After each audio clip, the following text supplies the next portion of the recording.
মুখ্যমন্ত্রী মমতা বন্দ্যোপাধ্যায়ের নির্দেশ মতো আবারও শুরু হয়েছে রাজ্যের প্রতিটি পঞ্চায়েতের দুয়ারে সরকার ক্যাম্প।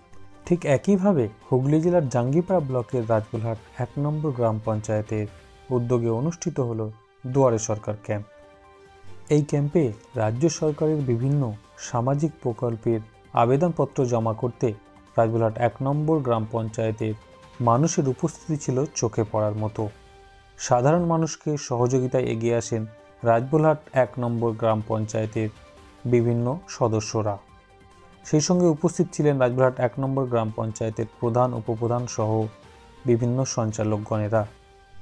আরও উপস্থিত ছিলেন রাজবুলহাট ১ নম্বর গ্রাম পঞ্চায়েতের অধীনে স্বনির্ভর গোষ্ঠীর মহিলা এবং আইসিডিএস আশাকর্মীরা। বিভিন্ন আবেদনপত্রের ফর্ম পূরণে এবং জমা দেওয়াতে সহযোগিতা করেন রাজবুলহাট ১ নম্বর গ্রাম পঞ্চায়েতের প্রধান উপপ্রধান সঞ্চালক সহ সুপারভাইজাররা।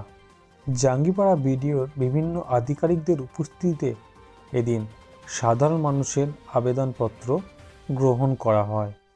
দুয়ারে সরকারের ক্যাম্পে সাধারণ মানুষের উপস্থিতি ছিল চোখে পড়ার মতো। সব মিলিয়ে সাধারণ মানুষকে সহযোগিতা করতে এগিয়ে আসেন রাজবুলহাট ১ নম্বর গ্রাম পঞ্চায়েতের বিভিন্ন নেতৃত্বরা। ক্যাম্পের কর্মীদের জন্য রাজবুলহাট ১ নম্বর গ্রাম পঞ্চায়েতের পক্ষ থেকে মধ্যাহ্নভোজের আয়োজন করা হয়।